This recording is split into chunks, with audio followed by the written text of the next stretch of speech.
All right, welcome to a special Buffalo End Zone podcast, everybody. Andy Young, Kevin Carroll with you. We're mixing it up with this special episode, Andy, and we look to do this throughout the Bills season and into the off season, and that is bringing a special guest every now and then. Absolutely, and I feel a little underdressed because you're wearing the sport coat, and our special guest is Christopher McDonald, actor.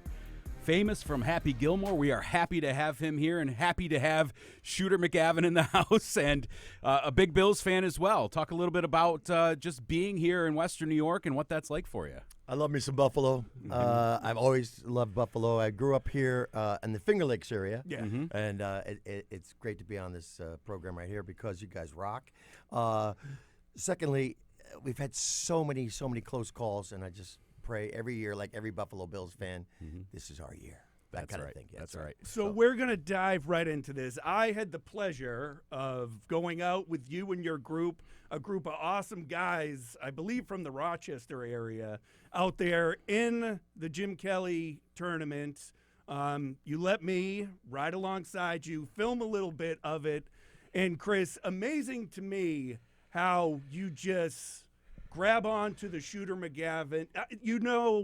Sitting there driving along with you, that's what people want. They want the Shooter McGavin experience. From the guys we were golfing with to the fans who were leaking around all their houses along the tour or the tournament. I just kind of wanted to jump off on that, is just how you embrace that so much, where maybe other actors might be like, I got to do this. No, well, I got to say, people love to hate the shooter. Yeah. And they say that was a big part of that movie too, because you have to have a bad guy to make Gilmore shine. So I embraced the heck out of it. I've been an ambassador for this movie for many years. 29 years now. Wow. But Crazy. It's crazy. It's nuts. So. But I had so much fun with the fans yesterday, and we put him on the green right there, and he did some nice putting. So That's shocking because I've played with him many times. Andy's way better than me at golf. I just got lucky on a few of those shots. Did you ever? Yesterday. We were happy for you. Yeah. It was awesome. But they came at the right time. A par 3, Andy, trying to get it within 5 feet of the hole because maybe there was a little something on the side if I did it. Dead on shot, hit a tree branch as it was coming down and just dropped straight to the ground. No breaks for me, but awesome being out there with Chris because we had a number of putts that, again, those guys loved every minute of the guns. Yeah, I loved all of it. I loved playing that whole character for them, and they're just a great bunch of guys anyway. Oh my God, we had fun. And it's for a great charity, and it's Kelly for Kids. My boy Jim Kelly is just one of the guys. It's just he's a hero of mine, and he's always been. Everybody loves Jim Kelly because he took that team right.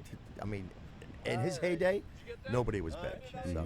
So anyway, but he's a great guy, and I'm glad he's got good health now, and he's just a really good dude. How'd you get connected with Jim Kelly in the first place? That's a good question. I was always a fan, but I had not met him. And then I was like, my publicist said, "You want to do this car racing thing?" And I went, yes. So I go in this bunch of Olympic stars and athletes and actors, and it's out in Los Angeles, in Long Beach actually. And they're going around the table, and everyone's like, "Oh my God!" I said to myself, "That's Jim Kelly." Oh my God, that's Jim Kelly. So they go around the table. And I was 4 before him, and I said, "Yeah, I'm Jim Kelly. I play a little football." And he looked at me like, "What a jerk!" And then we've been friends ever since. So, oh, that's awesome. Yeah. So, and I won that race, which is awesome sauce. But Jim go. Kelly's just a great guy, and I just love his whole family. I love what he stands for, and he is Buffalo. I mean, it's all about heart with Jim Kelly. So.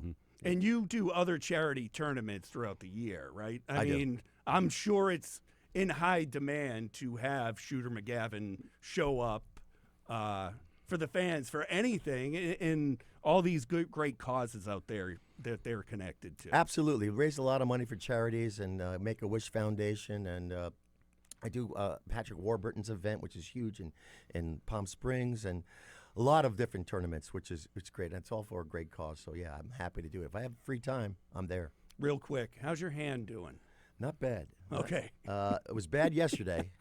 I don't know how it got hurt, but anyway, it's a little bit better. I can close it now. All right. Shooter with a tough start yesterday. Had a hand problem, but you came around as the day went on. Yeah. We'll say that. You're a grinder, right? I'm a grinder, all right. That's right. That's funny. Yeah. Let's dive into you becoming a Bills fan. I believe I read somewhere, and I never remember where I read these things, that you were actually born down in New York City and were kind of a Jets fan until moving up this way. Yeah. And then naturally went for the better team, not the New Jersey Jets, Exactly. but the Buffalo Bills. Well, Joe Namath was the man at the time. Right. I was a kid, but Joe Namath was like the god at that time. And then when we moved up north, my brother Jim moved up here earlier with my father, who was teaching in Romulus, New York, and actually was the principal. And so my brother Jim got me into it, and I got into the Bills, and I've never looked back because they're such a great team, and I just love the whole area. I could live back here, but those don't work for me. I work in California, but I tell you, it's just a beautiful, beautiful area. So I'm thrilled to be a Bills fan, and I think this is going to be a big, big year. Absolutely. Do you have a favorite game, either from your childhood or older years, that you remember that that's the game that sticks out for you as a Bills fan? Well, there's too many of them to Yeah. stick out, but I tell you, the one that was even with Josh Allen when it went back and forth with Kansas City. Oh yeah, that'll go down as one of the greatest last 12 minutes of a football the end of game. that game was nuts. It was crazy. talk It was about a Hollywood absolutely- script, right? I mean, you can't. People wouldn't believe it, but it happened. So that was just amazing. So I mean, that one sticks in my head. I've watched it about 15 times. I just like, oh my god. How do you subject yourself to that as a Bills fan? Oh my God, it's painful. It is painful, but at the same time, we were right there, just right there. You So- watch it until they take the lead, then you shut it off and go into another room. Go imagine what would have happened that season. Right. Exactly. They won. I actually grew up in the New England area, but so I was born in the 70s. The Patriots were never that good, so I lumped on to other teams. The Bills were one of them. My favorite player as a kid was Joe Ferguson. Oh yeah. Now that I've grown up, I don't really know why I picked Joe Ferguson. I mean, he was fun to watch. The Bills were fun to watch. Yeah. I still remember games from the late 70s, early 80s, like when they finally beat the Miami Dolphins after running through that big drought. In the 70s, you get into the 80s, and then things heat up. Anything around that time that sticks out to you as a Bills fan, that the turnaround of the team when Jim finally showed up, and then they just became this powerhouse? It's amazing how that whole thing spun on it. We became a real challenging team. It was like, what? Right. Yeah, the Bills were on fire. So Jim came out of the Canadian League there, and what was it called? USFL. USFL. That's right. And he was Houston Gamblers. Exactly. And he broke all kinds of records doing that, and he just got in. He just turned the whole team around when he got to Buffalo. And I got to say, it's been such a joy to be a Buffalo Bills fan because they were so, back in OJ's day, it was, he was fantastic, but at the same time, it got so much better with the years with Jim Kelly. So Yeah. How about this current team? You mentioned Josh Allen earlier in the 13 seconds game. What are your thoughts on this second resurgence of the Bills after the Super Bowl era and a chance to be contenders and be in the national spotlight and all those primetime games? It's got to be fun. contenders, yes. I mean, we got so close last time, and then, wide right, just a little cough there. But that happened. But at the same time, Josh and the offense is just killing it. I like this Coleman kid. He's going to be a real player, I think. Well, we lost a couple of really good, receivers. But at the same time, it's probably for a good cause because, there was kind of some little trash talking. But at the same time, Josh Allen is the real deal also. So it's so exciting to be a Bills fan when you have somebody like that running the offense. He's got a great arm. He can run. He's fearless in a lot of ways. So it's just a joy to watch. Yeah. Bit too fearless in that preseason game the other day, taking off with We're the not football. talking about that. That does not matter. Absolutely. No coincidence he was pulled from the game right after that. Taken right out of the game. I think the first time I saw you at a Bills game walking through the tunnel, and someone tapped me on the shoulder, and they're like, why is Shooter McGavin over in the corner of the press room?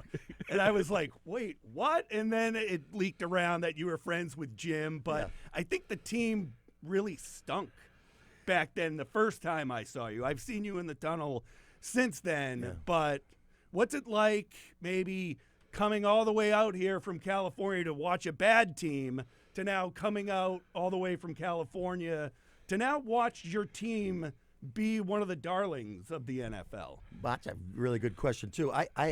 First of all, it's a blessing to be walking onto the field with Jim Kelly. Yeah. Because I mean, and then they say it's Shooter, and I give him a couple of guns, and it's like, oh my God. So, but I've gotten some great access through Jim, my friendship with him.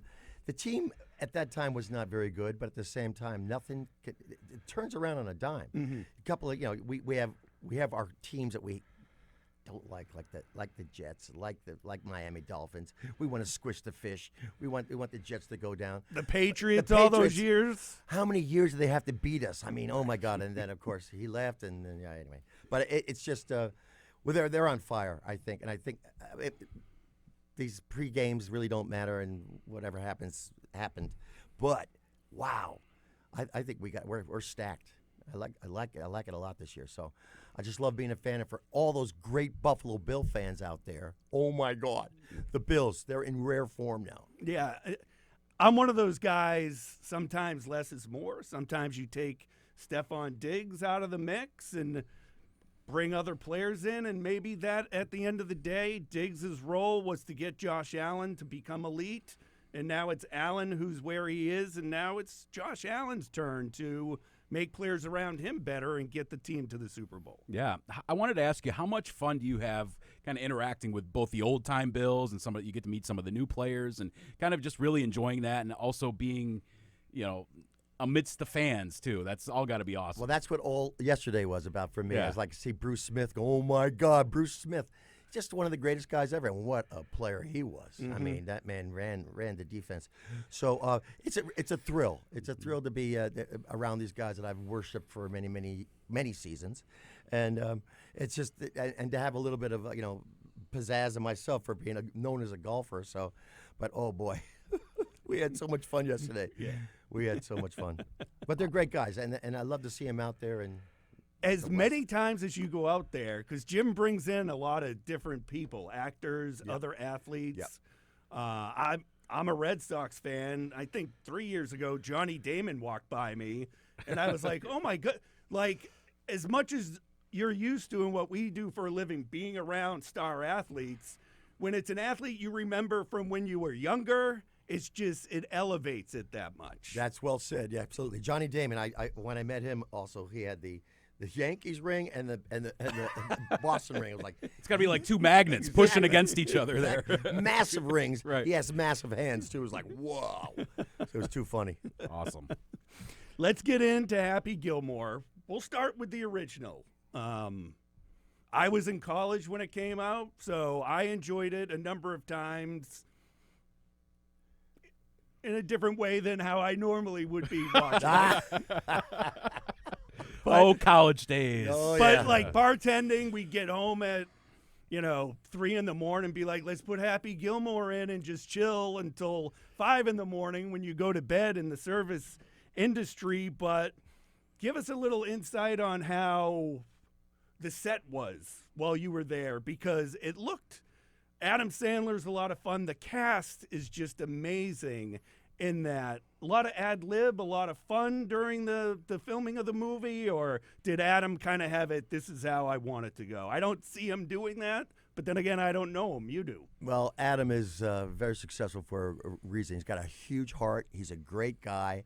And doing this movie with him at that time, I was his nemesis. We weren't really that close, to be honest with you, but we just razzed on each other throughout the whole thing, which was great at the same time. And then they kept a lot of that, improv stuff in. Yeah.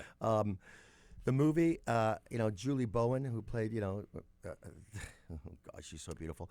That was fun. I love the Happy Place. Yeah. I mean, I could watch that scene plenty of times because I bet you can. Yeah. Then I had to suck on Grandma's tongue. That wasn't fun, but you got to do what you got to do. Yeah. Got the laugh, right? Get the laugh. That's the most important thing. But yeah, it was a blast. Bob Barker was a true standout. He just, I'll do it, but I want to do my own stunts. I'm a bit of a pugilist. He's like, so he started that punch and stuff, and that was one of the funniest scenes in the movie. So great actors. Adam surrounds himself with really funny people, and he's just one of the great guys. So the future one that we're going to go into, I really have not read it. I'm told I'm in it. You have to be in it. I have to be in it. The Shooter's got to be in it. But I also know that it's under wraps. It's very, very, very quiet who they're sending it out to. But you can say when filming starts, right? You guys are getting me in trouble. No, this guy thinks he's sharp, and let's not go there with him. Right? What if I throw some ideas out? No, thanks. Okay. When you were doing the original Happy Gilmore, how much did you work on your golf game to get ready for that? Well, that was another blessing. I was okay at golf, Yeah. but I got really good at my short game, especially because you wait for the lights to get set and the time of day and whatever happens. So I'm chipping, I'm putting, and it's like yes, I can do it. So I begged our director, the great Dennis Dugan. I said, Dennis, sir, can I please make the final putt? Because cutting to the ball rolling into the cup, the ball rolling into the cup, and I really want to make it, and won. And he goes, okay. Get the wide shot. Get the wide shot. Yeah. And watch Shooter put it at home. Then I just ad-libbed that whole out.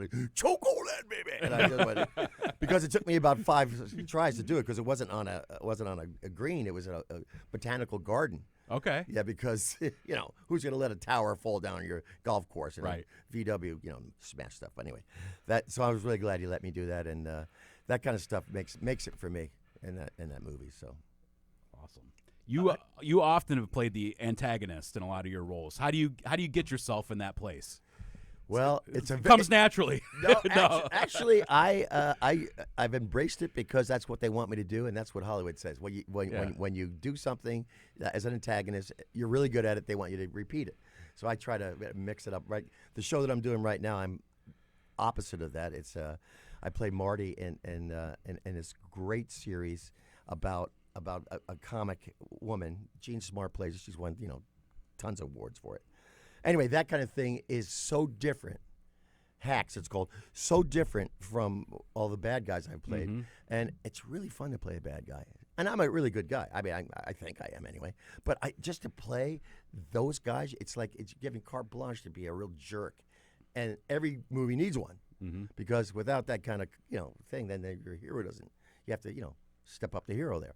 So it's been a blast playing that stuff, and I just love doing it. But after a while, you're gonna go, got to do a different spin on that one. I can't do the same thing. So right. But that's what they want. So it's all good. You think you'll be the good guy in the next Happy Gilmore, a la Cobra Kai? Switch. I'm just kidding. I'm not gonna. I'm gonna keep asking. To the moon, Alice. I'll tell you. Someone brought that up in the newsroom earlier, but.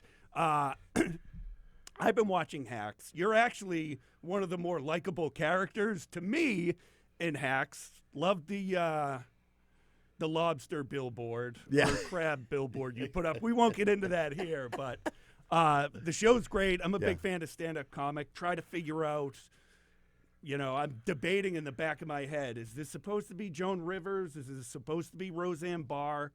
I'm like, that's how my brain works. So I sit there most episodes trying to figure out the female comic that it's supposed to be, but it's just so much fun and filled with so many fun scenes. And no stuff. question, and the writing is out of the park. I mean, they just kill it. They're just so good. They're all friends. Paul W. Downs plays the manager, and Lucia, his wonderful writing partner and wife. And Jen Statsky, they've been friends for ages. They met in like a comedy group, and they've made beautiful. She was in Barry, right? She was in Barry. Okay. Yeah, exactly. Nailed it. Nailed it. Anyway, just great people, great material. This is what an actor wants. They want this kind of like great writing, and that show does it in spades. And it's a big hit, and people have really responded to it. So I'm honored to be part of it. Just, Yeah, great show. It's all good. I wanted to ask you about Requiem for a Dream, and that is a movie that like not everybody knows about or has seen, but like when you go back and watch that movie, like it's an experience. What was that like to film that movie? Darren Aronofsky is one of the greatest directors out working these days. I swear to God, it was a thrill. Mary Vanu is a casting director. She had me come in to meet him. I met him. I get the part. He goes, come into New York a little bit earlier. Now, he's living in a 4-story walk-up. This is before he got wicked famous. And this film was, he'd only done Pie before that, which is another great movie. Right. So we're walking around New York City, and I have a little bit of fame from doing this stuff, but I was like on the street talking to the, Johnny on the block. It was crazy. And then we do on his rooftop, and then all this stuff he put in the film later. Great guy, great story, the biggest anti-drug movie ever made. There's some stuff in there that's hard to watch. It's intense. So hard to watch. It's intense. And it's just one of those great movies that where it really it has the most cuts of any movie ever made. Because popping the drugs and banging the nose and banging the thing. Right. All the tight shots. And it's just, man, it's really an experience to sit down and watch that movie. I was in my college days when that came out, and you sit down and watch that, and you're like, stay away from drugs, kids. Exactly. Yeah, which is a great thing. I mean, Yeah. what a great moniker for the movie. I was gonna say I still hadn't seen it because I thought it was a horror movie. I don't know why I thought that. Maybe I got it confused with something else. But my big question to you that I've been waiting for is your thoughts on the Australian breakdancer, because your first movie I remember you from, and I still love it to this day, is Breakin', the first breakdancing movie to come out. And again, kind of a jerk in that, but if I recall correctly, you kind of came around at the end to appreciate what Kelly, a.k.a. Special K, was doing with Turbo and Ozone. I started my own breakdancing club the next day after seeing that. You are a funny man. That is that is a really fun movie to make, I got to tell you. But talk about making an Olympic sport out of breakdancing. Right. I was shocked. But then you watch it and go, oh, my God. These guys were so The gold sick. medal performance was crazy. Just that Australian woman who had her. It was so crazy. I mean, I'm a big fan of the Olympics. It was huge for everybody. America did great again, like we do. But, man, that particular sequence was so funny. I had to watch it just because I'm, like, shocked that it's an Olympic sport. Right. Shocked. But, man, they turned it up each time. It was 3 rounds, and each time they got more and more crazy. Oh, yeah. Well, watch this, and how about this? I'm standing on my head. Oh, my God. And I don't think it's coming back for the next Olympics, though, which is bizarre. Like it. So it's like it was a one-off, a one-timer? I think so. It had its shot, and isn't it true that the hosting country gets 3 events? Yes. So I think that's why they said, why not? Let's do that. Yep. Yeah. But breakdancing started out there. Or, well, maybe, I don't know. But the movie Breakin' takes place out there. I would think they'd want breakdancing for the L.A. Olympics. But what do I know? That was Canon Films back in the day, and I was happy to have the job. And I love the girl, Special K. She and I worked together in Grease 2, my very first film.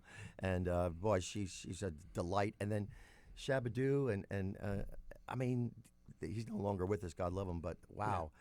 Really, really talented guys, and it was just a movie made for a certain amount of money, and then it took off. Oh yeah, I mean, I was all breakdanced out. I was just at that right age where it was just perfect timing for me. Do you ever get surprised by a movie and how well it does that maybe you didn't think was going to be huge, or vice versa? Maybe you thought something was going to be great, and then it didn't get the acclaim that sometimes you hope for. That's really interesting because, yes, I've had both, and that's what happens. Sometimes it comes out, I had no idea. Like even Happy Gilmore. Once that hit, it did its whole run. It made about $50 million. They put it on television. It went through the roof. Everybody saw it. And now people say, hey, when it's on, I just sit down and bring the family. We just sit there and laugh. It's one of those. It's great, become that, yeah. And then something like The Iron Giant, which is a classic animated film. Brad Bird is a genius writer and director of it. The Warner Brothers kind of didn't do the push right as far as PR goes. So no one really saw it. Goes to television, and it's like, what is this movie? I mean, so we were really let down the fact that it didn't make it like the noise we wanted it to make. Us, we knew it was going to be great.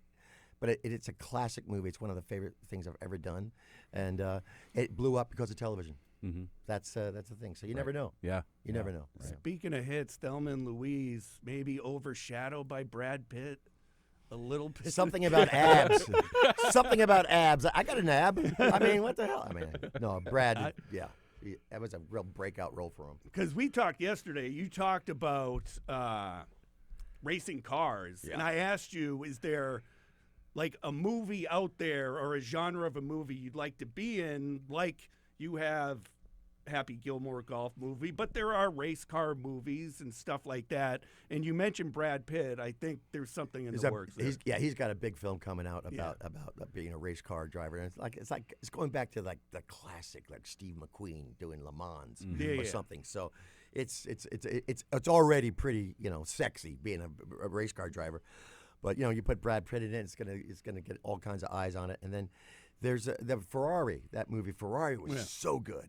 I love that. And that was Patrick Dempsey was the guy I raced with in Long Beach when I won that race because he crashed in the first turn. It was my race to lose. You crashed him out. No, he crashed. Okay. He was with another guy, and they went in the wall. I went around him like, oh my God, I am in the lead in this race. So it was my race to lose, and it was really fun to pull that off. So that's awesome. Yeah. Any particular roles that you'd like to play, or a feature that you'd like to be in? Wow, that's there's so many. I mean, I would love to work with great directors. I have a good track record with that. I mean, Ridley Scott has been one of the greatest experiences. Robert Redford, Quiz Show was a great experience. That's what it starts from the top like that. So, but I'm very. What's the right word? The word is basically I'm very proud of the fact that I have a great range. I can do everything from musical comedy to war pictures to to crazy stuff, and run the whole gamut. Right. So I love the challenge. So if anything is a challenge to me and it gives me a little bit of fear, that's what I'm attracted to that kind of thing. See, can I pull this off? Can I do that? So. That's the kind of stuff I look for all the time. When you're growing up in the Finger Lakes, how do you push those opportunities to get into what you wanted to do and really become what you become today? That's a very good question also. Hobart Williams Smith would change my life. Yeah. I love that school, Geneva, New York, and I've given back because I owed so much to them. They did now they do it all the time, but at the time it was the first time that Hobart Williams Smith had a foreign exchange thing where you go overseas. So I went to London. I was chosen. I was thrilled. I was going to be a dentist. And I came back. Once I saw the theater, the West End, saw those British actors, I went, oh, my God, I want to do that. Mm-hmm. That is what I would spend my life doing. And that's what turned everything around. I came back, told my parents, not going to be a dentist. Sorry. How'd they take that? Not well. But it turned out all right. So I feel blessed. It worked out for you a little bit. Worked out. Worked out in the end. How about Happy Gilmore and Shooter on like the same team for like a rider? Nope. I'm gonna have to knock you out. I'm gonna drop it right there. Is there a role? I know nothing. That's what I'm saying. I know. I don't know. We were golfing all day yesterday. Yes, exactly. I know how that goes.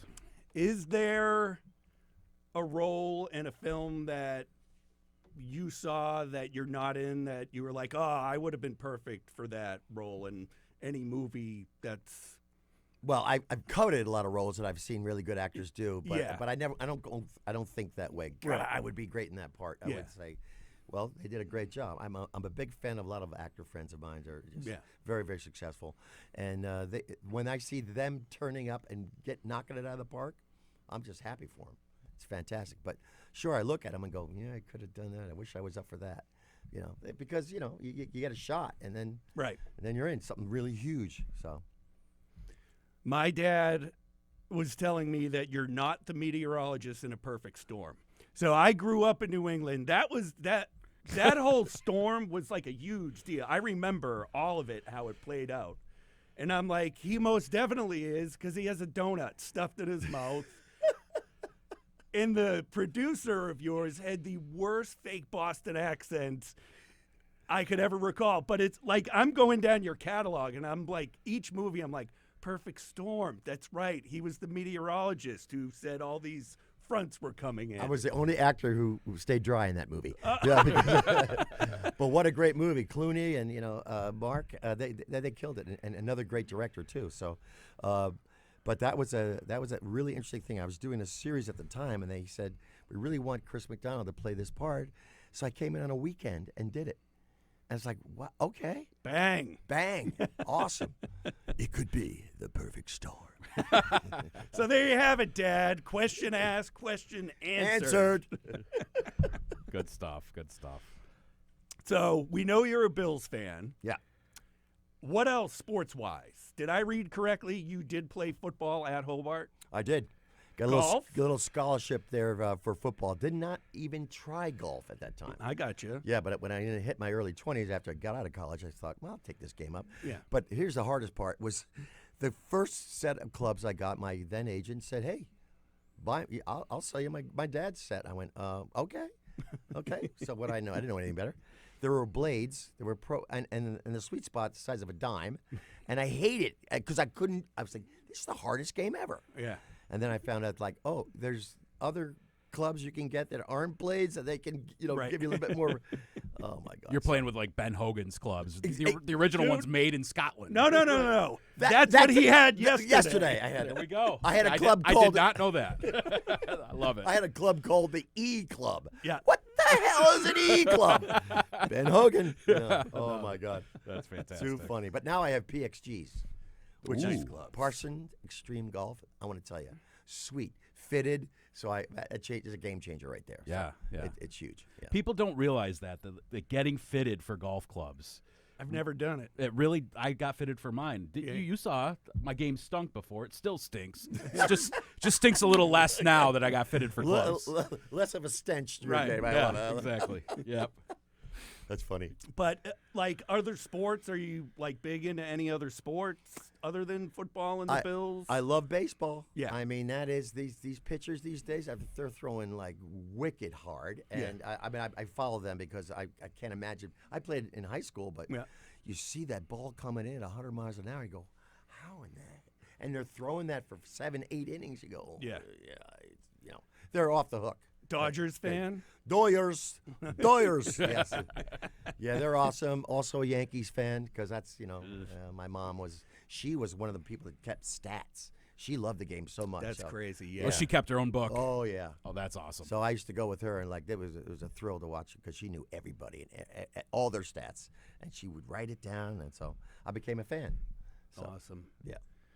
How much are you looking forward to watching this? Like, what do you do for Bills games when you're not, busy shooting, whatever? How do you enjoy watching them if you're away? There's a guy named David Drucker who was a big wine and spirits guy, and he invites us to this little party.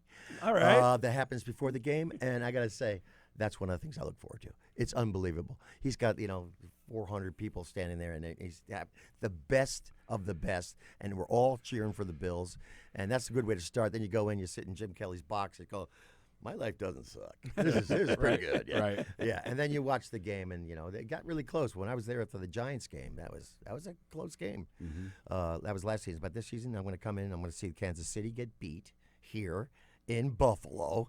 I want them to go down so bad. And then if I have a window, I'll just call and say, is there any room? And then booyah, we're off. Beautiful. Yeah. Beautiful. Love Going it. to the Taylor Swift concert that weekend too, up in Toronto. I wonder how that all worked out. It's just kind of perfect timing, isn't it? That's wild. Yeah. Chiefs are here. She's up in Toronto. Yeah. What about when you're away from the stadium? Do you sit down on a Sunday and order a pizza and hang out with some friends with a 6-pack and sit there and watch the game? Are there like Bills backer places that you go to? Bills backers are huge in San Diego. Okay. And these guys don't mess around. Everything's like all Bills all the time on that Sunday. Yeah. And they live and die by the Bills, and that's what's really, really a diehard. You want to be a fan like that. So I've done that a few times. I've also enjoyed just sitting by myself. Yeah. Almost like if I don't really care about the game so much, or it depends on how we are. we're doing. Right. Then I could fast. We got that great thing called that TV thing where you can just Yeah. and just click and go all the highlights, please, right now. So I've done that a few times, but I love doing it with keeping my kids involved in football and knowing that their dad's a huge fan and getting them into the game, which is something that's not so easy. If they're not into it, they're not into it. But Are they Bills fans too? I tried to make them Bills fans. I think they're not sports fans. I don't know what the hell happened. It's funny. Yeah. My 6-year-old son, he's a Bills fan, and then all of a sudden last year he decided I'm going to be a Chiefs fan, and he doesn't want anything to do with the Bills, and he lives in Buffalo. What are you doing, kid? But that was like me as a kid, although the Patriots stunk, as we said, and I just looked for more fun teams to watch. But, as a kid, maybe he just likes the color red better. I like the Bills because they had blue pants. Yeah, all right. Everyone else was all white. I'm like, blue pants? Awesome. And the Bills have a red jersey, too. Yeah, That's yeah. their away game, so funny. Before we go, Andy and I usually talk about what we're watching that's not football related. So I can sit here and say I'm watching your show, Hacks. I've been watching the Giants, whatever that show's Hard Knocks. Hard Knocks off season. I think the Bears won a camp. What do you watch when you're just sitting around and just want to flip on the TV right now? Sometimes it's just like you got to see the show because someone will tell me Yeah. because there's so much out there. The game has changed huge. So I watch Ripley. I really love Ripley.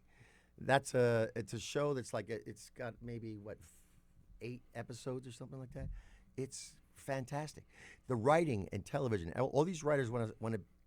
What's Ripley about? Ripley it actually was made a movie a long time ago. A guy who impersonates somebody he's not. And he's over in Europe, and he's getting inside the life of another character, and he's lying his way through it, and you watch him paint himself into a corner, and people trying to figure him out. It's a great story, and the actor kills it. So it's that kind of stuff. I binge. I'll watch every episode, and it'll take me like 2 days. It's good when you sit there and you get in a rhythm. Like if it's like a Sunday and you put a show on and you turn to your wife, well, let's watch one more episode. Then we'll go take care of this. And then the next thing you know, what you're going to take care of is getting done next weekend. Exactly right. That's the thing. They're really good at putting a little teaser at the end, so you watch it. It's great stuff. So. Yeah, really want to thank you for joining us today. It's been Andy. a blast. Had a great time talking Bills and Happy Gilmore and all the fun stuff. It's really been fun. So glad you're here and a part of the Western New York community all these years later. It's been an honor and a pleasure, gentlemen. Yeah. Thank you. We had a lot of fun yesterday, We bro. look forward to it next year. Maybe I'll be out there again. Who knows? But, again, thank you for the access. Thank you for help. And we won't get into how many putts you actually took to we won't get into that. But again, always awesome. Thank you man. for stopping by and joining us. Andy, do we have another podcast coming up this week? We will have another podcast. I believe we're going to talk about the Pittsburgh Steelers, the joint practice. Yeah. We're going to talk about the preseason game. We're getting closer, just a few weeks away from that regular season opener. Need to start playing better. Well, yeah. Come on. I know what the preseason's for. Preseason, Come on. exactly. It's just a. Take the preseason pledge, right? Don't get too up, too down. Ride the cliche. Stay right in the middle. As always, everyone, thanks for joining us. We'll see you later in the week. Thanks for having me.